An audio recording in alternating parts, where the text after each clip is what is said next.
치열한 토론이 될 걸로 예상되는데 윤 대통령의 1호 거부권, 무한 충돌의 서막. 민주당은 다수의 의석을 갖고 있고 양곡법 말고도 앞으로 줄줄이 단독 입법 예고하고 있는 상황. 윤 대통령과 여당은 민주당이 단독 입법을 예고하고 있는 법안에 대해서 비판적인 상황이라 거부권 입법 폭주의 무한 충돌의 궤도가 시작될 것 아니냐라는 우려도 듭니다. 일단 대통령이 민주당이 추진하는 양곡법에 대해서 제동을 걸었습니다. 그간 정부는 이번 법안의 부작용에 대해 국회에 지속적으로 설명해 왔습니다만 제대로 된 토론 없이 일방적으로 통과시켜 매우 유감스럽게 생각합니다. 농업인과 농촌 발전에도 전혀 도움이 되지 않는 전형적인 포퓰리즘 법안입니다. 남는 쌀을 정부가 국민의 막대한 혈세를 들여서 모두 사들여야 한다는 남는 쌀 강제 매수법입니다. 자, 그러자 민주당은 대통령실 앞에서 규탄 시위를 열었습니다. 쌀값 정상화법 거부한 윤석열 대통령 규탄한다. 규탄한다. 농민 파탄, 민생 파탄, 윤석열을 규탄한다. 기어이 1호 거부권을 행사했습니다. 민주화 시대 이후 민생 입법을 거부한 최초의 대통령이 되었습니다. 윤석열 대통령은 오늘 1호 거부권을 통해서 우리 농민의 절규를 철저히 외면한 비정한 정치로 역사에 기록될 것입니다. 그러자 국민의힘에서는 그렇게 좋은 법안이면 문재인 정부 때 왜 반대했냐라고 비판했습니다. 파퓰리즘 법안이란 겁니다. 정부 예산은 하수분이 아닙니다. 양곡관리법이 그렇게 좋은 개정안이라면 민주당은 과반 의석을 차지하고도 왜 문재인 정권 때 통과시키지 않았던 것입니까? 여야 사이의 정면 충돌 양상. 자, 먼저 전용기 의원님. 네. 문재인 정부에서는 왜 통과시키지 않았냐라고 하시는데요. 문재인 정부에서는 쌀값 관리가 됐습니다. 그러니까 더 쌀을 생산하지 못하게끔 막았던 것이고 그 총량을 관리했기 때문에 쌀값이 이렇게 폭락하는 사태까지는 벌어지지 않았습니다. 그러니까 이 정부에서 디테일이 좀 떨어지는 것 같은데 그 디테일이 좀 떨어짐으로써 쌀값 문제를 막지 못했고요. 그 피해는 농민들이 고스란히 지게 되었기 때문에 이것을 법으로라도 막아보자고 해서 이것이 민생 법안으로 나온 것입니다.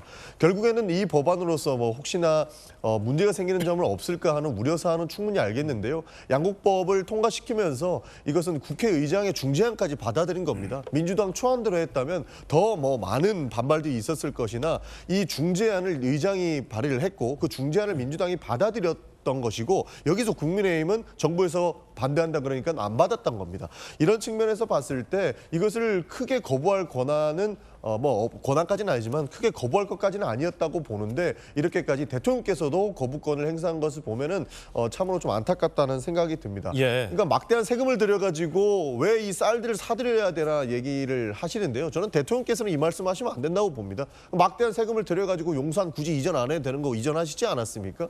그런 것부터 좀 돌아보시고 우리 국민들을 향해서 막대한 세금 들여가지고 해야 된다 이렇게 말씀 좀 안 하셨으면 좋겠다 이런 말씀 드리고 싶습니다. 자, 이번엔 전주혜 의원님.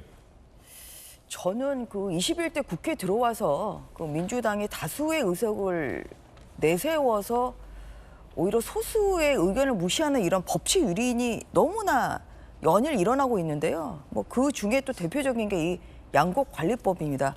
한번 그 경과를 보겠습니다. 원래 이 양곡관리법이 문재인 정부 시절에도 발의가 됐었어요. 2021년 12월 이때부터 발의가 됐던 법입니다. 그런데 그때는 가만히 있었어요.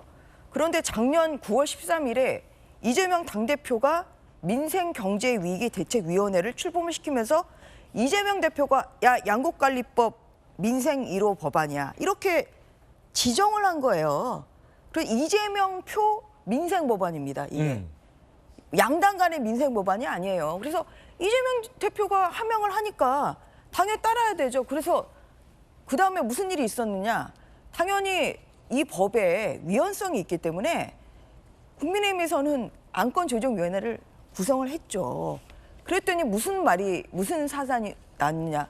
무늬만 또 무소속인 윤미향 의원이 또 제2교섭단체용, 그러니까 야당용으로? 야당용회가 저희가 이게 여당이지만 예. 아무튼 이 제1교섭단체 이외에 그러니까 3대 3이 돼야 되는데 결국은 무소속인 윤미향 의원이 민주당이나 마찬가지죠. 지난번 그래서 4대 2. 민영배과 마찬가지고. 그래서 4대 2. 그러니까 검수완박 시즌 2 같은 그런 상황이 된 거예요. 그래서 심리 한 번 안 하고 왔습니다. 안건조정위원회에다 패싱하고 왔어요.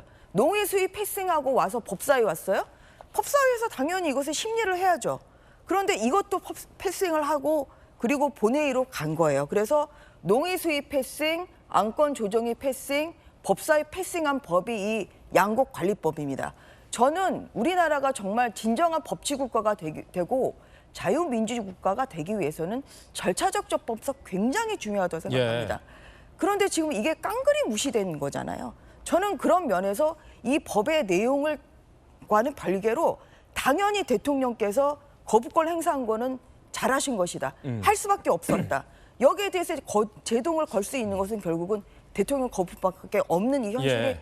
굉장히 슬픕니다만 그런 면에서 저는 이 법, 절차 무시라는 이 민주당에 대해서 정말 다시 한번 이 자리를 빌어서 강력한 유감, 정말 이렇게 하시면 안 됩니다. 예. 그런 경고의 말씀을 드리고요. 자, 두 여기까지 번째는 듣고 또 다시 질문 내용도 드릴게요. 좀 이제 문제가 있는데 그건 나중에 말씀드리겠습니다. 예, 그 질문 다시 전용기 의원에게 드려야 될 것 같아서 그 헌재에서도 최근 검수완박법 관련해서 그 절차적인 문제에 대해서 따끔하게 지적했잖아요. 민영배 의원을 소위 위장탈당시켜서 안건 조정이 무력화시킨 것, 패싱한 것, 양곡관리법 내용을 떠나서 지금 국민의힘에서 바로 전재 의원께서 농해 수입 패스하고 법사위 패시하고 안건 조정이 무력하고 너무 패싱을 많이 했는데 이 정말 좋은 법이라면 좀 절차를 지켜서 국회에 정해진 절차를 지켜가는 것도 굉장히 중요한 헌법 정신인데 왜 이렇게 패싱을 많이 했습니까? 법상 절차를 지킨 겁니다. 이거는 뭐 위장 탈당 뭐 이런 내용이 있었던 것도 아니고요. 윤미향 의원은 무소속이 된 지가 지금 2년 가까이 지났던 것이죠. 그래서 이제 민주당에서 법의 절차를 지키지 않고 이걸 패싱했다 이렇게 말하기는 어려운 겁니다. 저희도 법상의 절차를 지키는 것을 가장 중요하게 생각합니다. 헌재에서도 그렇게 문제를 삼았기 때문에 앞으로는 그런 일이 더 없을 것이라고 보고 있고요. 지금 김건희 특검 같은 경우에도 법상의 절차 때문에 법사위에서 통과 안 되고 있는 건 아닙니까? 조정훈 의원이 뭐 이재명 구속되면은 김건희 특검하겠다 이런 회계망측한 논리를 펼치면서 막고 있는 거라서 저희도 법의 절차 때문에 해당 내용을 못하고 있는 것이기 때문에 저희도 무리하게 법 절차를 무시하면서까지 법안을 통과시키는 일은 앞으로 없을 것이다 이런 말씀을 좀 드리고 싶고요. 이전에 있었던 양곡관리법 같은 경우에도 법의 절차를 이미 다 지켰던 것이기 때문에 이것은 뭐 패싱이 아니다라는 말씀 드리고 싶습니다. 여기에서 지금 법사위를 패싱했다 말씀하시는데요. 법사위에서 논의조차 안 했습니다.